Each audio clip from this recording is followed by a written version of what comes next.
Finally, Bygone Geek has come back to record episode 10. The first thing on the agenda says, never surrender. And there is no one that does it better than the Macho Man Randy Savage. Limousine riding, jet flying, son of a gun.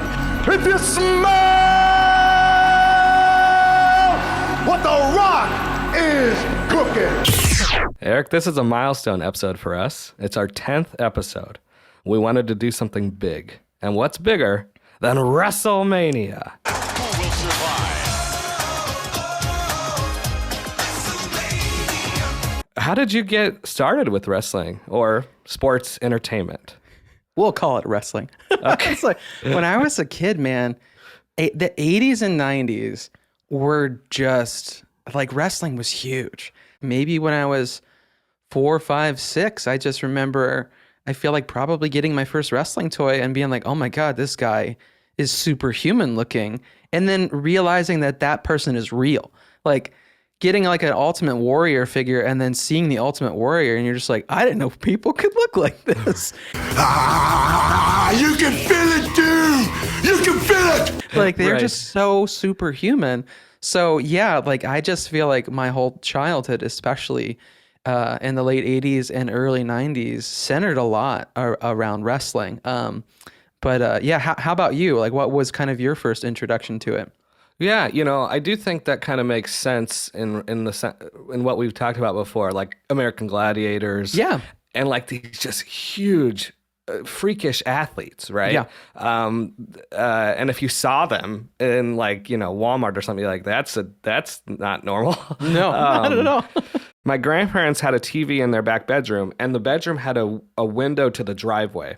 Okay. So what I got to do was I got to watch TV back there, and I would stand by the TV. It's almost like when Michael Scott is watching his TV and he's standing and watching it. Stand here and watch television for hours. I love it. I love this TV. I would do that though because I could see out the window to see when my mom pulled Ah, up. nice. And so I could flip the channel. Some spy work at the same time. You got a Slim Jim in one hand and binoculars in the other. Exactly. Gosh, I love Slim Jims. To even this day. Yeah, I know they're horrible for my stomach, and they give me like horrible like heartburn and stuff. But yeah, it just tastes like my childhood. Need a little excitement? Step into a Slim Jim. Oh, yeah. Everything was just like so larger than life and extravagant and just crazy. And I think that's why kids just our age, just like we gravitated to it, is because they seemed like they were living cartoons and superheroes all combined. I think that's a really great point. And I think, too, you're a little older than me. I think your wrestlers really did that, like vibrant neon style colors. Yeah. Sting started that way. The Ultimate Warrior, Macho Man, Randy Savage, Hulk. Yeah. Unless you were in Bon Jovi or you were in the WWE or WWF at the time or WCW. Those are the only two categories that you could pull off looking like that. Right. And be so hardcore looking, like so intimidating. Like it was so cool. Load the spaceship with the rocket fuel. Load it with the worst. I gave a shout out to my mom. I also have to apologize to my mom. I ruined so many of my black dress church socks because I would cut them and make them armbands so I could do the Rock's move. Nice. Here it is, the most electrifying move in sports entertainment today. People's elbow! I also have to apologize because I probably broke her bed more times than I can count because I was doing the moves. Yeah. And so I just remember that. And sorry, Mom. No, it's a good point. As a kid, anything that had any sort of spring to it. So like if it was a couch, if it was a mattress, if you had a friend you were lucky enough to have a trampoline, it was nothing but aerial wrestling moves. Like that's all that would Yes. come from it. Jeff Hardy said he was going to steal WrestleMania. You gotta be kidding me! How do they truly have a human resources department in wrestling? How do you decipher what is truly like being disrespectful to your body. Was that middle finger a real middle finger, or Yeah, was that a scripted middle finger? Well, and here's HR talking to Stone Cold, and then he's gonna stun HR. Yeah. And he's gonna walk out. And he's sitting there during his HR interview, just like slamming back a beer, which is problematic in an HR department as well. Like, I feel like they clearly can't truly have human resources. Like, I don't know how you would do it. Yeah, who the hell is this? No, I fired that son of a bitch. You asked me this last episode, like, can I pick one all-time toy? Can you only have 4 wrestlers for your Mount Rushmore? No sneaking it, no sculpting another face. So, and the funny thing is this just goes to show how distant I've been from a history book that I had to think, is there 4 or is there 5 in Mount Rushmore? I totally Googled it. I was like, oh, man, faces are... And I've seen Mount Rushmore. I've been there. It has to be Hogan. It has to be Macho Man Randy Savage. It has to be Ultimate Warrior.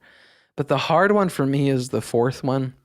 Okay. Because there were so many other characters that were so larger than life that, like, that old school wrestling, it's like you had characters like Hacksaw Jim Duggan. That was like this guy with an American flag and a 2x4. Yeah. That was his whole persona, but he was so cool. And then you had like the Bushwhackers, who were these like crazy Australian tag team guys that just like were cartoon characters. You had the Road Warriors with their spiky shoulder pads. And like, so to me, I feel like one of those extravagant visual looking ones have to be my 4. But the tough thing is like, you can't have a tag team in the 4th slot. It needs to be one person. So for me, weirdly, I think I'd have to blend over to WCW. I think it'd have to be Ric Flair. Woo! I remember probably in the late 80s, just whenever I saw Ric Flair, I knew that like, oh, that guy's a big deal. And I like the white hair, the red trunks. There's like the way he talked and the way he just slapped his arms and his woo, like he was really cool. Yeah. You're talking about all man, Ric Flair. Woo! Woo! So I have to... I'm going to get so crucified for this. I already know. I mean, of course, I grew up in a different era of wrestling. So my wrestlers are... Of course, I love Hulk Hogan. Of course, Flair. Of course, Undertaker. Right? You can't not... Stone Cold Steve Austin. But my people... of course, my number 1 is The Rock. So he's always going to be first. I have to then really switch to all... The next 3 are WCW. Oh, really? Goldberg. Wow. Diamond Dallas Page. Nice. And Sting. Mm-hmm. Goldberg. Like, he was larger than life. He was undefeated. He used the spear and the jackhammer. Mr. Goldberg, you're not a good wrestler. But he was intimidating, and in the 6 minutes that they gave him in the ring, that's all he needed. Nothing more, nothing less. And especially back in the day, the fact that he only had like 2 or 3 moves. But his... Mr. Goldberg, please don't come knocking on my door. I feel like whenever he spears people, it looks so dang painful. Oh, I feel like their spine looks like it's instantly severed. Like it just looks so brutal. And he does not hold back. Who else came out with their own security? Was that to protect him? Us? Who? No, it's to protect you. You know what? What do you think they feel? You think they're shaking in their boots? I think they are. There's a lot of elements of our pop culture that were influenced by wrestling. And especially, it's like, who have you ever stumbled across that isn't fond of Dwayne "The Rock" Johnson? How does it make you feel? It doesn't matter how it makes you feel. You don't get the persona of Dwayne Johnson without The Rock. Like, Agreed. that's what we're all drawn to, whether you are or aren't a wrestling fan, is The Rock. Like, is when he flips that switch, raises that eyebrow, gives a little trash talk. He has this electricity, and that electricity is wrestling, people. Like, that's what that's from. It's from wrestling. That's the entertainment side. And that's where he started it. I can actually do the people's eyebrow. I would do it a lot in middle school. Like, I'd run around and show a girl, hey, I thought I was really cool. I was actually just really single. But, that's okay. Well, you saw the way that I did it. Like, I had to... Like, Thank God this is a podcast. I can do like both of them, but like there's no independence between these two at all. Cacao, hello. Hey, it's nothing. He says he knows you. You're nothing.